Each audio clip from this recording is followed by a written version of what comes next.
뉴스 브리핑 시작합니다. 오늘 뉴스 브리핑은 뉴스플로우의 단독 보도로 시작됩니다.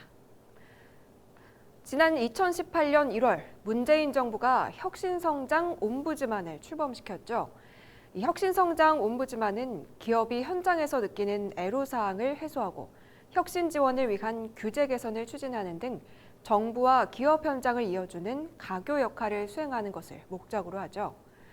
초대 혁신성장 옴부즈만인데다 중요한 임무를 수행해야 하는 만큼 옴부즈만으로 임명되는 인사가 누구인지에 대해서도 관심이 높았는데요. 대한상공회의 측에서는 박성호 SK텔레콤 사장을 옴부즈만으로 추천했고 기획재정부는 조광수 당시 연세대학교 정보대학원 교수를 추천해서 위촉했습니다. 그런데 조 교수는 한 달도 되지 않아 혁신성장 옴부즈만 자리에서 스스로 내려왔습니다. 조 교수는 연세대로부터 겸직 의무 위반으로 해임이 의결돼 징계 절차를 밟고 있는 상황이었던 것으로 드러났습니다. 2018년 1월 31일자 오마이뉴스 보도에 따르면 연세대 윤리위원회는 조 교수가 자신이 설립한 업체로부터 5억 5천만 원 규모의 연구 용역을 셀프 수주한 의혹, 월 1천만 원의 자문료를 받은 사실, 또 회사 법인카드를 사적으로 사용한 점 등을 제보받고 조사를 진행했다고 합니다. 문재인 정부가 제대로 인사검증을 하지 않고 초대 혁신성장 옴부즈만을 위촉했던 것이죠. 그런데 조 교수가 투자 사기업체 밸류인베스트 코리아와 연루됐다는 의혹이 제기됐습니다. 뉴스플로우 보도에 따르면 지난 2015년 6월 VIK의 사보에 조 교수가 작성한 기고문이 게재됐다고 하는데요. 조 교수는 이 글에서 VIK를 집단지성의 힘을 가진 회사라고 극찬했다고 합니다. 다들 아시다시피 VIK는 2011년 8월부터 2015년 8월까지 벤처기업에 투자하겠다며 3만 3천여 명으로부터 7천억 원가량을 빼돌린 투자 사기업체입니다. 조 교수는 기고문에서 군중의 지혜를 강조했다고 하는데요. 그러면서 세상에 불을 밝히는 초와 불빛을 반사하는 거울이 있어야 하는 것처럼 군중의 지혜는 집단지성에 의한 보완이 필요하다. 바로 집단지성이 밸류인베스트 코리아의 스피릿이라고 강조했습니다. 또 조 교수는 최선의 지성으로 미래를 관찰하고 정확한 정보를 수집 분석하여 투명하게 군중에게 알렸다. 이 때문에 군중은 VIK를 신뢰할 수 있었고 현명한 판단을 할 수 있었다. 이제 VIK는 군중의 지혜를 담아내는 집단지성의 힘을 가졌다. 이 힘으로 당당하게 한국을 넘어 글로벌로 웅배해야 한다고 말했습니다. 조 교수가 IoT, 크라우드 펀딩, UX 등 연결 체계를 활용한 미래 산업의 발달을 강조해온 학자인 만큼 VIK 직원들과 투자자들에게 어떤 영향을 미쳤을지 보지 않아도 추측이 가능할 것 같습니다. 조 전 교수가 VIK를 극찬하는 글을 기고한 지 4개월 만에 이철 전 VIK 대표는 사기, 자본시장법 위반 혐의로 구속됐죠. 그렇다면 조 교수는 왜 이토록 VIK를 극찬했을까요? 해답은 연세대 징계에서 찾을 수 있었습니다. 연세대가 징계 사유로 내세웠던 셀프 수주, 자문료 수수 등을 했던 회사는 브리커머스라는 회사입니다. 브리커머스는 2014년 8월 세워진 회사로 2014년 12월 브리겐, 2016년에는 크라우디즌으로 사명을 바꿨죠. 이 회사의 실제 설립자가 바로 조 교수라고 하는데요. 이 브리커머스의 대표인 이모 씨는 조 교수의 부인이었고 조 교수는 10.09%의 지분을 보유한 주주였다고 합니다. 조 교수는 2014년 9월부터 2015년 8월까지 매달 1천만 원의 자문료를 브리커머스에서 받아가기도 했죠. 그런데 브리커머스는 VIK로부터 110억 원에 달하는 거액을 투자받은 사실이 확인됐습니다.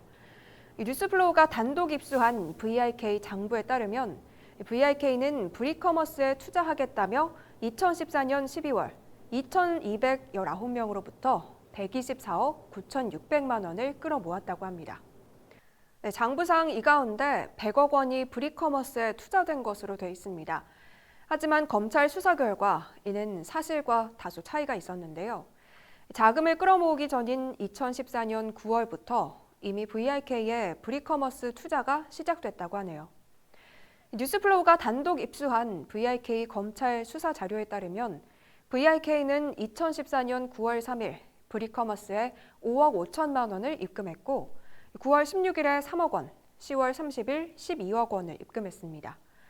또 2015년 2월 25일 7억 400만 원, 3월 6일 87억 원을 입금했고 이 가운데 2억 원을 돌려받았다고 합니다. 순입금액만 계산해도 112억 5,400만 원에 달하는 큰 돈이 VIK에서 조 교수가 설립한 회사로 향한 겁니다. 특히 이 회사가 2014년 8월에 세워졌고 2014년 9월 VIK의 첫 투자가 시작된 점을 감안하면 애초에 VIK가 조 교수와 사업을 해보려 했다는 추정도 가능할 것으로 판단됩니다. 브리커머스 설립 전 조 교수 측으로 VIK 자금이 흘러간 정황도 보이는데요. 2013년 10월 23일 VIK가 조 교수의 부인인 이모 씨에게 1억 1,560만 원을 입금했습니다.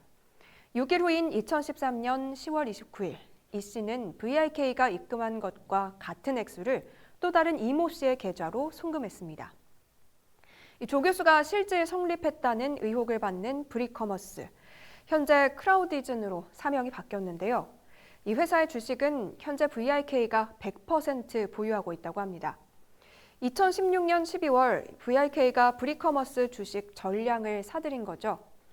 뉴스플로우가 단독 입수한 VIK 회생 전 개시 보고서에 따르면 2019년 12월 31일 기준으로 크라우디즌의 자산 총계는 24억 1,200만 원, 부채 총계는 4억 6,300만 원, 자본 총계는 19억 4,900만 원입니다. 하지만 실질적인 영업 활동은 하지 않는 것으로 드러난 정황입니다.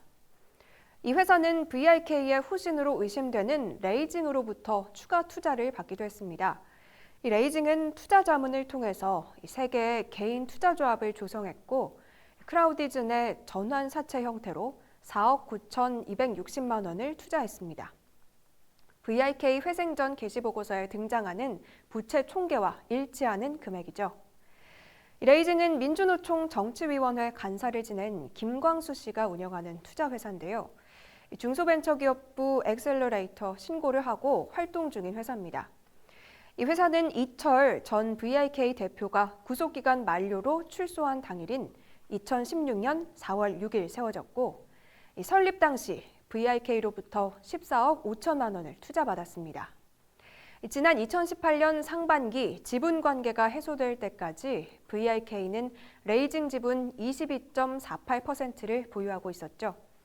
레이징은 VIK 모집책들 가운데 영업 실적이 좋은 영업인들을 모집책으로 활용했고 상근 직원 10명 가운데 6명이 VIK 출신인 것으로 확인됐습니다.